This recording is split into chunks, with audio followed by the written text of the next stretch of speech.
ನಮಸ್ಕಾರ ವಿದ್ಯಾರ್ಥಿಗಳ ವೀಕ್ಷಕರೇ, ನನ್ನ ನಾಗರಾಜ್. ತಮಗೆಲ್ಲ ಕನ್ನಡ ಅಮರ ಯೂಟ್ಯೂಬ್ ಚಾನಲ್ಗೆ ಸ್ವಾಗತ. ಬನ್ನಿ ವಿದ್ಯಾರ್ಥಿಗಳೇ, ಈ ದಿನ 10ನೇ ತರಗತಿಯ ಪಠ್ಯ ಪುಸ್ತಕದಲ್ಲಿರುವ ಎಲ್ಲ ಪಾಠ ಮತ್ತು ಪದ್ಯಗಳಲ್ಲಿ ಬಂದಿರತಕ್ಕಂತಹ ಸ್ವಂತ ವಾಕ್ಯಗಳನ್ನ ಪಟ್ಟಿ ಮಾಡಿದ್ದೀನಿ. ಇದಿಷ್ಟು ಓದ್ಕೊಂಡ್ರೆ ಸಾಕು, ನೀವು ಯಾವುದೇ ಒಂದು ಸ್ವಂತ ವಾಕ್ಯ ಕೊಟ್ಟರು ಸಹ ನೀವು ಉತ್ತರವನ್ನ ಬರೀಬಹುದು. ಮೊದಲನೇದಾಗಿ ಪಾಠ ಲಂಡನ್ ನಗರ. ಈ ಪದಗಳ ಅರ್ಥ ಬರೆದು ಅವುಗಳನ್ನು ನಿಮ್ಮ ಸ್ವಂತ ವಾಕ್ಯಗಳಲ್ಲಿ ಪ್ರಯೋಗಿಸಿ ಅಂತ ಇದೆ. ಮೊದಲನೇದು ದಂಗುಬಡಿ. ಇದರ ಅರ್ಥ ಆಶ್ಚರ್ಯ ಪಡುವಂತ. ಉತ್ತರ: ಸ್ವಾತಂತ್ರ್ಯ ದಿನಾಚರಣೆಯಂದು ಶಾಲೆಯ ಪುಟ್ಟ ಬಾಲಕನು ನೀಡಿದ ದೇಶಭಕ್ತಿ ಕುರಿತಾದ ಅದ್ಭುತ ಭಾಷಣವು ಅಲ್ಲಿದ್ದವರನ್ನು ದಂಗುಬಡಿಯುವಂತೆ ಮಾಡಿತು ಅಂತ ಇದೆ. ಎರಡನೇದು ಮನಗಾಣು ಅಂತಿದೆ. ಅರ್ಥ ಮಾಡಿಕೊಳ್ಳುವುದು ಅಂತ ಈ ಪದದ ಅರ್ಥ. ಉತ್ತರ: ಇಂದಿನ ಮಕ್ಕಳಲ್ಲಿ ಅಪೌಷ್ಟಿಕತೆಯ ಕೊರತೆಗೆ ಕಾರಣ ಏನಿರಬಹುದೆಂದು ನಾವು ಮನಗಾಣಬೇಕಾಗಿದೆ, ಅಂದ್ರೆ ಅರ್ಥ ಮಾಡಿಕೊಳ್ಳಬೇಕಾಗಿದೆ ಅಂತ. ಮೂರನೇದು ಅಚ್ಚಳಿ, ಅಂದ್ರೆ ಅಳಿಸಲಾಗದಂತಹ ಅಥವಾ ಸ್ಥಿರವಾಗಿ ಇರುವಂತಹ. ಉತ್ತರ ಸ್ವಂತ ವಾಕ್ಯದು: ನಾವು ಮಾಡುವ ಯಾವುದೇ ಸಾಧನೆ ಅಚ್ಚಳಿಯದಂತೆ ಉಳಿಯಬೇಕು ಅಂತ ಒಂದು ಬರೆದಿದ್ದೀನಿ. ಅದಕ್ಕೆ ಇನ್ನೊಂದು ಸ್ವಂತ ವಾಕ್ಯ ಮಾಡಿದ್ದೀನಿ. ಸಂಗೊಳ್ಳಿ ರಾಯಣ್ಣನು ಹುಟ್ಟು ಹಾಕಿದ ದೇಶಭಕ್ತಿ ಕನ್ನಡ ನಾಡಿನ ಜನರ ಮನಸ್ಸಿನಲ್ಲಿ ಅಚ್ಚಳಿಯದಂತೆ ಉಳಿದಿದೆ. ಸಂಗೊಳ್ಳಿ ರಾಯಣ್ಣನು ಹುಟ್ಟು ಹಾಕಿದ ದೇಶಭಕ್ತಿ ಕನ್ನಡ ನಾಡಿನ ಜನರ ಮನಸ್ಸಿನಲ್ಲಿ ಅಚ್ಚಳಿಯದಂತೆ ಉಳಿದಿದೆ ಅಂತಕ್ಕಂಥದ್ದು. ಇನ್ನು ನಾಲ್ಕನೇದು ದುರಸ್ತಿ, ಅಂದ್ರೆ ಸರಿಪಡಿಸುವುದು. ದುರಸ್ತಿ ಅಂದ್ರೆ ಸರಿಪಡಿಸುವುದು. ಓಣಿಯ ಮುಖ್ಯ ರಸ್ತೆಯು ಹಾಳಾಗಿದ್ದು ಆದಷ್ಟು ಬೇಗನೆ ಅದನ್ನು ದುರಸ್ತಿಗೊಳಿಸಬೇಕೆಂದು ನಗರಸಭೆಯ ಅಧ್ಯಕ್ಷರಿಗೆ ಅರ್ಜಿ ಸಲ್ಲಿಸಿದೆವು ಅಂತಕ್ಕಂಥದ್ದು. ಇದು ಸ್ವಂತ ವಾಕ್ಯ. ಇನ್ನ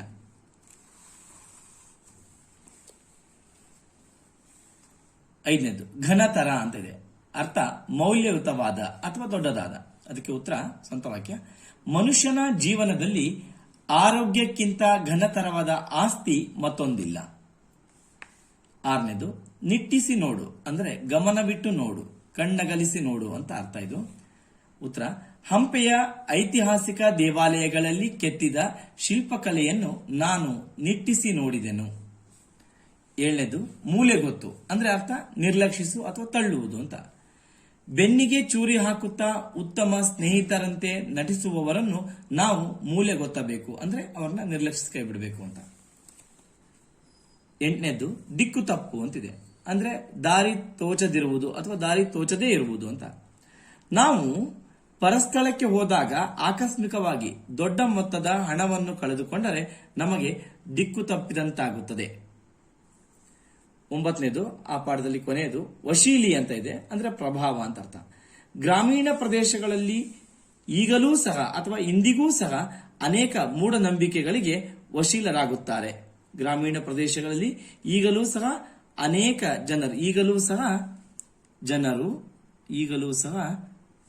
ಜನರು ಅನೇಕ ಮೂಢನಂಬಿಕೆಗಳಿಗೆ ವಶೀಲರಾಗುತ್ತಾರೆ, ಅಂದ್ರೆ ಅದರ ಪ್ರಭಾವಕ್ಕೆ ಒಳಗಾಗುತ್ತಾರೆ ಅಂತ.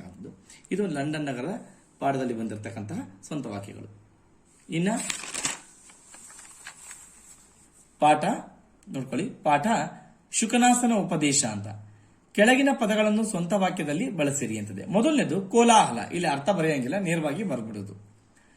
ಚಿತ್ರಮಂದಿರದಲ್ಲಿ ತಾಂತ್ರಿಕ ದೋಷದಿಂದ ಸಿನಿಮಾ ನಿಂತು ಹೋಗಿದ್ದರಿಂದ ಪ್ರೇಕ್ಷಕರು ಕೋಲಾಹಲವನ್ನೇ ಎಬ್ಬಿಸಿದರು, ಅಂದ್ರೆ ಗಲಾಟೆ ದಾಂಧಲೆ ಮಾಡುವುದು ಅಂತ ಅರ್ಥ. ಇಲ್ಲಿ ಹಿತವಚನ. ನಾವು ಕೇಳುವ ಹಿತವಚನಗಳು ನಮ್ಮ ಬದುಕಿಗೆ ದಾರಿದೀಪವಾಗುತ್ತವೆ. ಮೂರನೇದು ದಾಕ್ಷಿಣ್ಯ. ವಿದ್ಯಾರ್ಥಿಗಳು ಯಾರದೋ ದಾಕ್ಷಿಣ್ಯಕ್ಕೆ ವಿದ್ಯಾಭ್ಯಾಸವನ್ನು ಮಾಡದೆ ತಮ್ಮ ಮುಂದಿನ ಭವಿಷ್ಯತ್ತಿಗಾಗಿ ವಿದ್ಯಾಭ್ಯಾಸ ಮಾಡಬೇಕು. ಇದನ್ನೇ ಬರೀಬೇಕಂತಿಲ್ಲ, ನಿಮಗಿದು ಉಪಯೋಗ ಆಗ್ಬೋದು ಅಥವಾ ಬೇರೆ ನೀವು ಸ್ವಂತ ವಾಕ್ಯ ಮಾಡಬಹುದು. ನಾಲ್ಕನೇದು ಅಪರಿಚಿತ ಅಂತ ಇದೆ. ನಾವು ರೈಲಿನಲ್ಲಾಗಲಿ ಬಸ್ಸಿನಲ್ಲಾಗಲಿ ಪ್ರವಾಸ ಮಾಡುವಾಗ ಅಪರಿಚಿತರು ನೀಡುವ ತಿಂಡಿ ತಿನಿಸುಗಳನ್ನು ಸ್ವೀಕರಿಸಬಾರದು. ಇನ್ನು ಐದನೇದು ಆ ಪಾಠದಲ್ಲಿ ಕೊನೆಯ ಸ್ವಂತ ವಾಕ್ಯ ದೊಡ್ಡಸ್ತಿಕೆ. ಕೆಲವರು ತಮ್ಮ ಬಳಿ ಏನೂ ಇಲ್ಲದೇ ಇದ್ದರೂ ಎಲ್ಲವೂ ಇದೆ ಎಂಬ ರೀತಿಯಲ್ಲಿ ದೊಡ್ಡಸ್ತಿಕೆಯನ್ನು ತೋರಿಸಿಕೊಳ್ಳುತ್ತಾರೆ ಅಂತಕ್ಕಂಥದ್ದು. ಇನ್ನ ಪಾಠ ನಿಜವಾದ ಆದರ್ಶ ಪುರುಷ ಯಾರಾಗಬೇಕು. ಈ ಪಾಠದಲ್ಲಿ ಬಂದಿರತಕ್ಕಂಥ ಸ್ವಂತ ವಾಕ್ಯಗಳು. ಕೊಟ್ಟಿರುವ ಪದಗಳನ್ನು ಸ್ವಂತ ವಾಕ್ಯದಲ್ಲಿ ಬಳಸಿರಿ ಅಂತಿದೆ. ಮೊದಲನೇದು ಕಕ್ಕಾಬಿಕ್ಕಿ ಅಂತ ಇದೆ. ರಸ್ತೆಯಲ್ಲಿ ಆಡುತ್ತಿದ್ದ ಮಗು ಹಾವನ್ನು ಕಂಡು ಕಕ್ಕಾಬಿಕ್ಕಿಯಾಗಿ ಓಡಿತು. ಅಂದ್ರೆ ಹೆದರ್ಕೊಂಡು ಭಯಗೊಂಡು ಅಂತ. ಆರಂಭಿಸು. ಪರೀಕ್ಷೆ ಹತ್ತಿರ ಬಂದಾಗ ನಾನು ಪ್ರತಿದಿನ ವೇಳಾಪಟ್ಟಿಯನ್ನು ಹಾಕಿಕೊಂಡು ಓದಲು ಆರಂಭಿಸುತ್ತೇನೆ ಅಂತನಾದ್ರು ಬರೀಬಹುದು. ಪರೀಕ್ಷೆ ಹತ್ತಿರ ಬಂದಾಗ ನಾನು ವೇಳಾಪಟ್ಟಿಯನ್ನು ಹಾಕಿಕೊಂಡು ಓದಲು ಆರಂಭಿಸುತ್ತೇನೆ ಅಂತಂದ್ರೆ ಬರೀಬಹುದು. ಇನ್ನ ಪ್ರಯತ್ನಿಸುವಂತ ಇದೆ. ನಾವು ಜೀವನದಲ್ಲಿ ಗುರಿಯನ್ನು ತಲುಪಲು ಆಗದಿದ್ದಾಗ ಹಿರಿಯರು ಮರಳಿ ಪ್ರಯತ್ನಿಸು ಎಂದು ಹೇಳುತ್ತಾರೆ. 4ನೇದು ಘಾಸಿಗೊಳಿಸು. ನಾವು ಇನ್ನೊಬ್ಬರನ್ನು ಚುಚ್ಚು ಮಾತುಗಳಿಂದ ನಿಂದಿಸಿ ಅವರ ಮನಸ್ಸನ್ನು ಘಾಸಿಗೊಳಿಸಬಾರದು. ಇನ್ನ ಪದ್ಯ ಹಲಗಲಿ ಬೇಡರು. ಈ ಪದ್ಯದಲ್ಲಿ ಬಂದಿರತಕ್ಕಂತಹ ಸ್ವಂತ ವಾಕ್ಯಗಳು. ಸ್ವಂತ ವಾಕ್ಯದ ರಚಿಸಿದರೆ ಮೊದಲನೇದು ಒಳಗಿಂದೊಳಗೆ. ಕೆಲವೊಮ್ಮೆ ನಮ್ಮವರೇ ನಮಗೆ ಒಳಗಿಂದೊಳಗೆ ಕತ್ತಿ ಮಸಿಯುತ್ತಾರೆ. 2ನೇದು ಸುದ್ದಿ ಅಂತ ಇದೆ. ನಾವು ಕೇಳುವ ಎಲ್ಲ ಸುದ್ದಿಗಳು ನಿಜವಾಗಿರುವುದಿಲ್ಲ ಅಂತಂದ್ರೆ ಬರೀಬಹುದು. ಇನ್ನೊಂದು ಬರ್ತೀನಿ, ನನ್ನ ಗೆಳೆಯನಿಗೆ ರಸ್ತೆ ಅಪಘಾತವಾಗಿದೆ ಎಂಬ ಸುದ್ದಿ ಕೇಳಿ ನನ್ನ ಮನಸ್ಸು ಘಾಸಿಗೊಂಡಿತು ಅಂತಾನೂ ಇದೆ. ಇನ್ನ 3ನೇದು ಮಂದಿ ಅಂತ ಇದೆ.